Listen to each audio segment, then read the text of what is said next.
দোকানে বা রেস্টুরেন্টে নিশ্চয়ই আপনারা এমন চিকেন খেয়েছেন, কিন্তু বাড়িতে ঘরোয়া উপকরণ দিয়ে কিভাবে এই চিকেনটি বানাবেন তা আজকে বলবো। ঘরে থাকা কয়েকটি বেসিক মশলা দিয়ে আপনি বানিয়ে ফেলতে পারবেন চিকেন কষা।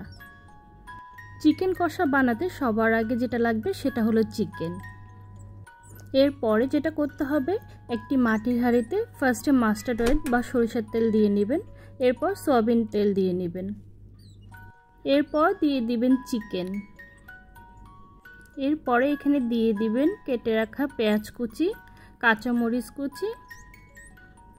আমি পরিমাণটা মেনশন করছি না, এটা আপনাদের স্বাদ মতো দিয়ে নেবেন বা কোয়ান্টিটি অনুযায়ী দিয়ে নেবেন। এরপরে আমি এখানে কেটে রাখা টমেটো দিয়ে দিয়েছি।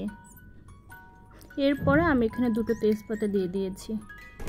আমি এখানে আগে থেকে ভেজে রাখা রসুন কুচি এবং পেঁয়াজ কুচি দিয়ে দিয়েছি জাস্ট ফর ফ্লেভার। এরপরে আমি এখানে টমেটো সস দিয়ে দিয়েছি, তারপর দিয়েছি আদা বাটা, রসুন বাটা, এরপর দিয়েছি লবণ, মরিচের গুঁড়ো, হলুদ গুঁড়ো এবং গরম মশলার গুঁড়ো। এই মশলাগুলো কম বেশি সবার বাসাতেই থাকে। আমি বলেছিলাম না, ঘরে থাকা মশলা দিয়েই আপনারা বানিয়ে ফেলতে পারবেন চিকেন কষা। এই তৈরি কটা মশলা দিলেই হয়ে যাবে।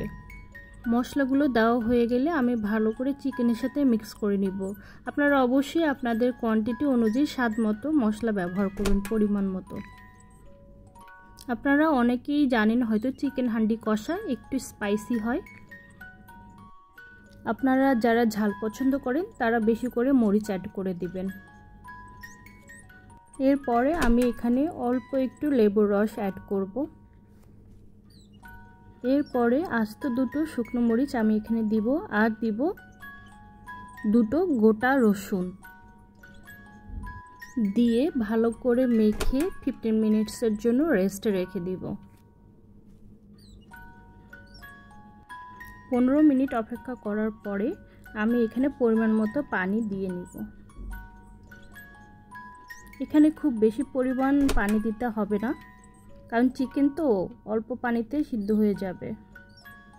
এরপরে নর্মাল পানি দিয়ে আমি এখানে আটার ডো রেডি করে নিব। আমরা যেমন রুটি বানাই ঠিক তেমনই। ডোটি দিয়ে হাঁড়ির চারপাশে বন্ধ করে দিব যেন বাতাস না বের হয়। এরপর এটা রান্নার জন্য বসিয়ে দিব। আমি এখানে 30 থেকে 35 মিনিটস মিডিয়াম লো হিটে কুক করে নিয়েছি। 30 মিনিটস পরে এই তো চিকেন কষা রেডি। আমি এখানে কুক করার ভিডিও দেখাইনি, কারণ ফায়ার রেস্ট্রিক্টেড আছে তাই। এখানে আমি কোনো রান্নার স্পেশালিস্ট না, আমি যেভাবে রান্না করি জাস্ট সেটাই শেয়ার করছি। আমি এবং আমার পরিবারের কাছে এটা তো বেশ দারুণ লেগেছে, আপনারা ট্রাই করতে পারেন। এতক্ষণ আমার ভিডিওটি দেখার জন্য আপনাদেরকে অসংখ্য ধন্যবাদ। সবাই ভালো থাকবেন। আসসালামু আলাইকুম।